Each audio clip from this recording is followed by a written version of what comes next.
사바나를 호령하는 최강의 동물 사자. 야생에서 적수가 없을 것이라 생각했던 사자도 알고 보면 처절한 생존 경쟁을 거친다고 하는데요. 무리에서 쫓겨나 먹을 것이 없어 하염없이 땅만 파는 일도 있다고 합니다. 심지어 초식 동물에게 쫓겨다니는 볼품없는 모습도 보여준다고 합니다. 우리가 잘 모르는 사자의 숨겨진 고통들을 생생지식 정보에서 털어보겠습니다. 사자들 세계에는 일정한 규칙이 있습니다. 새끼 사자들은 성인이 되는 순간 그룹 밖으로 쫓겨나게 됩니다. 거의 예외 없이 벌어지죠. 사람으로 비유해보자면 성인이 된 자식들에게 부모님이 너희는 내일부터 집에서 나가라고 통보하는 것이나 다름없는 일인데요. 사랑하는 자식이 성인이 되었다는 이유만으로 냉정하게 쫓아낸다면 자식 입장에서는 받아들이기 어렵습니다. 하지만 약육강식의 사바나에는 당연한 일이라고 하는데요. 더 무서운 것은 성별에 따라서도 처지가 다르다는 겁니다. 암사자의 경우 다른 사자 그룹에서 언제든지 환영하는 반면 숫사자는 그렇지 않습니다. 어린 숫사자는 누구도 받아주지 않는 외로운 싸움을 이어가야 하는데요. 보통 그룹 사냥을 기본으로 하는 사자 집단에서 혼자가 된다는 것은 많은 것을 포기하는 일입니다.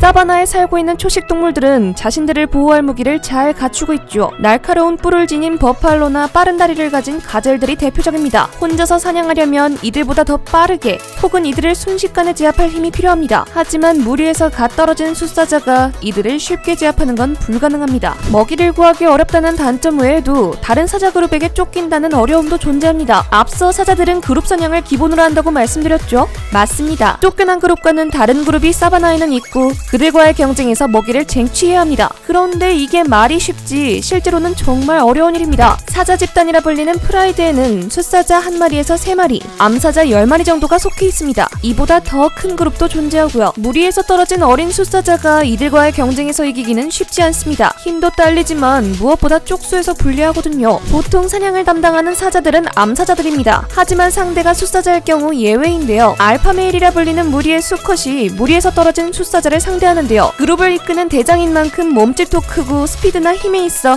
어린 숫사자는 상대도 되지 못합니다. 더군다나 연륜도 있는 사자라면 사냥 경험도 풍부하기 때문에 어린 숫사자는 도망치기 급급한데요. 결국 영역 밖으로 쫓겨나거나 잘못하면 죽는 일도 발생합니다. 결국에는 어린 숫사자들은 먹을 것도 부족하고 동료도 없어 위험에 처하게 되죠. 먹이를 쉽게 구할 수 있는 환경이거나 우연치 않게 먹잇감이 떨어져 있는 경우가 아니라면 무리에서 떨어진 숫사자는 금세 야위게 됩니다. 피골상잡이라는 표현이 딱 떠오를 정도로 비참한 모습으로 돌아다니게 되는데요. 이들 사자에게 가장 중요한 것은 바로 생존입니다. 무슨 수를 써서라도 생존하는 게 이들 숫사자에게 가장 최고의 목표입니다. 숫사자는 닥치는 대로 먹이를 찾아다니는데요. 그 중에서 가장 쉽게 사냥할 수 있는 대상이 바로 혹 멧돼지입니다. 평균 몸 길이는 100cm에서 190cm 정도 되고 몸무게로는 50kg에서 150kg 정도 되는 홍 멧돼지는 열대 사바나 초원에서 서식하는 동물로 생명력 하나는 끝내주는 동물인데요. 억센 생명력 덕분에 개체수도 많고 성질도 온순한 편에 속해 사냥하기에 적당한 동물입니다. 숫사자 입장에서는 만만한 사냥감이라 볼 수 있는데요. 다만 혹 멧돼지를 잡기 위해서는 땅을 파야 하는데요. 혹 멧돼지는 땅속 깊은 곳으로 들어가 몸을 숨기기 때문에 사냥하기 위해선 발을 더럽힐 필요가 있습니다. 보통 사자들은 땅을 파는 일이 없는데요. 사냥을 하면 했지 땅을 파는 일은 사자에게 어울리지 않는다고 생각합니다. 하지만 다급한 숫사자에겐 체면이 중요하지 않습니다. 홍 멧돼지가 숨어있을 만한 땅을 닥치는 대로 파헤칩니다. 비오는 날에 중점적으로 홍 멧돼지 사냥에 나선다고 하네요. 땅이 부드럽게 적셔진 때를 노려 사냥하는 건데요. 7시간이 걸리더라도 땅을 파서 기어코 먹잇감을 사냥한다고 합니다. 문제는 이렇게 사냥을 한다고 해도 매번 땅을 파서 먹잇감을 구하는 건 한계가 있는데요. 사자 입장에선 효율이 나오지 않습니다.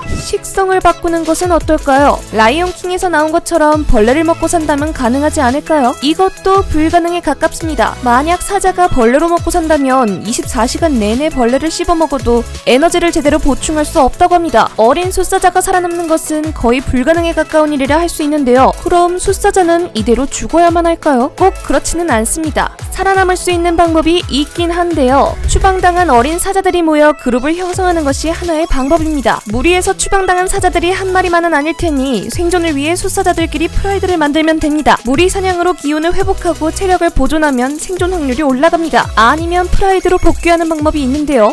간단합니다. 왕을 죽이면 되죠. 무리에 알파메일이 있다고 말씀드렸죠. 무리의 왕인 나이든 숫사자와 싸워서 이기면 됩니다. 그러면 그 프라이드를 통째로 차지할 수 있게 되죠.